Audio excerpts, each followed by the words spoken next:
Γεια σας, είμαι ο Κώστας Κουζινόβαλης από τη Lexicon Software και σε αυτό το βίντεο θα δούμε πώς μπορούμε να χρησιμοποιήσουμε την εφαρμογή για κινητά μαζί με το POS, την ασύρματη παραγγελιοληψία δηλαδή. Έχω ανοιχτά από εδώ το παράθυρο του POS, αυτό που βλέπει δηλαδή αυτός που είναι στο bar που έχει τον υπολογιστή, και έχω και την οθόνη του κινητού με ένα κινητό που έχω συνδέσει και βλέπουμε μέσα από την εφαρμογή του την οθόνη του κινητού μας. Λοιπόν, ο χρήστης που είναι αυτή τη στιγμή συνδεδεμένος με το POS είναι ο ιδιοκτήτης και στο κινητό θα μπούμε με τον χρήστη, τον user. Οι χρήστες δεν έχουν κωδικό και έτσι μπορούμε να μπούμε χωρίς κανένα κωδικό. Ας μεγαλώσουμε την οθόνη λίγο να το βλέπουμε καλύτερα.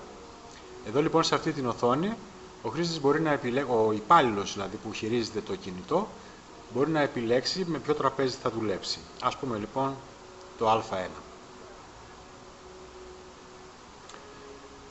Εδώ είναι το παράθυρο στο οποίο εμφανίζονται τα είδη που θα περάσει μέσα σε αυτό το τραπέζι. Πατάμε λοιπόν το κουμπάκι με τα προϊόντα και εμφανίζονται οι κατηγορίες. Αυτές οι κατηγορίες είναι οι ίδιες οι κατηγορίες που έχουμε και στο πρόγραμμα του POS. Αν τώρα λοιπόν πάμε εδώ, αυτές είναι λοιπόν οι κατηγορίες, οι οποίες κάθε κατηγορία έχει μέσα και τα προϊόντα της. Επιλέγουμε λοιπόν ένα καφέ, μάλλον την κατηγορία καφέδες και ένα ελληνικό διπλό. Πατώντας στο κουμπάκι συστατικά, εμφανίζονται τα συστατικά που έχουμε ορίσει εμείς στην κατηγορία καφέδες και στο προϊόν φυσικά ελληνικός.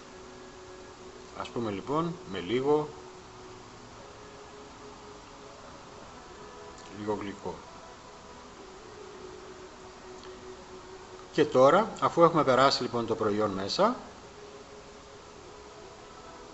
πατώντας παραγγελία, εκτυπώνεται η παραγγελία στον εκτυπωτή που έχουμε ορίσει. Οι εκτυπωτές όλοι ρυθμίζονται από εδώ. Βλέπουμε ότι μπορούμε να έχουμε έως 6 εκτυπωτές.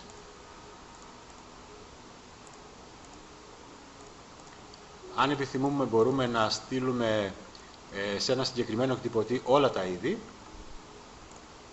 Πηγαίνοντας στα είδη στις κατηγορίες των ειδών, εδώ είναι οι καφέδες, μπορούμε να ορίσουμε σε ποιον εκτυπωτή θα πηγαίνουν και αν θέλουμε και να πηγαίνουν και σε δεύτερο, μπορούμε βάζοντας το κόμμα να το στείλουμε και στο δεύτερο εκτυπωτή ή και στο τρίτο εκτυπωτή.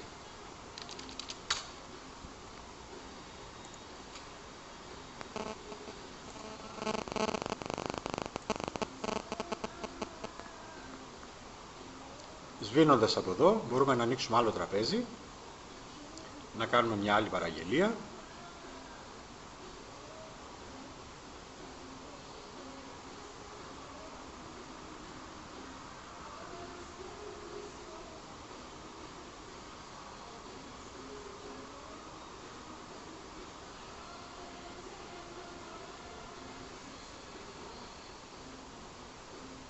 Και στέλνουμε πάλι την παραγγελία.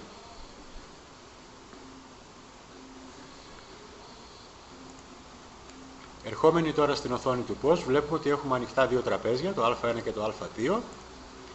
Μπαίνοντας μέσα στο τραπέζι, βλέπουμε τι είδη έχουν εκτυπηθεί, από ποιον χρήστη. Και αν θέλω φυσικά και εγώ με τη σειρά μου, μπορώ να προσθέσω μέσα στο ίδιο τραπέζι και άλλα πράγματα.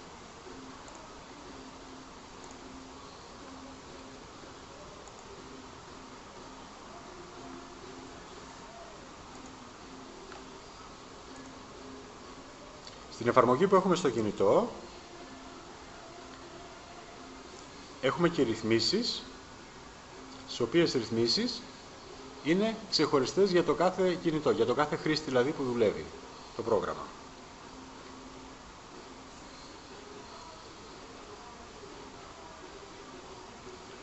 Ανοίγοντας ξανά το τραπέζι Α2 που είχαμε πριν, μπορούμε να στείλουμε και την απόδειξη.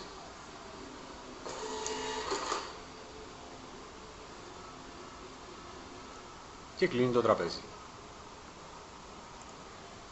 Εδώ βλέπουμε εμφανίζεται με κίτρινο χρώμα το τραπέζι Α2 γιατί έχουν εκδοθεί αποδείξεις, ενώ το τραπέζι Α1 δεν έχουν εκδοθεί ακόμη αποδείξεις και γι' αυτό εμφανίζεται με κόκκινο χρώμα.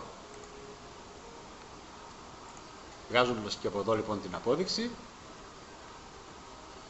και βλέπουμε λοιπόν ότι κυτρίνησε και αυτό, που σημαίνει ότι σε αυτό το τραπέζι έχουν εκδοθεί αποδείξεις. Κάποιες άλλες λειτουργίες που έχουμε εδώ είναι ότι μπορούμε να πάμε στα υπόλοιπα και να τσεκάρουμε αν θέλουν να μας πληρώσουν ξεχωριστά. Ας πάμε στο άλλο το τραπέζι.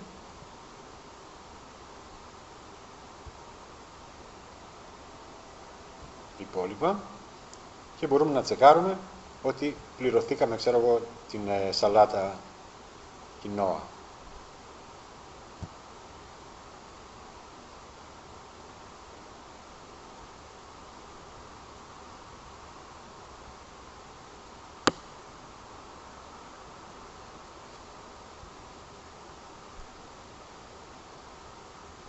Η εφαρμογή μπορεί να παίξει σε οποιοδήποτε κινητό ή tablet που έχει λειτουργικό σύστημα Windows Phone, Android ή iOS, και περισσότερες λεπτομέρειες φυσικά για τη χρήση του Pose Dynamics μπορείτε να δείτε και στο άλλο μας το βίντεο.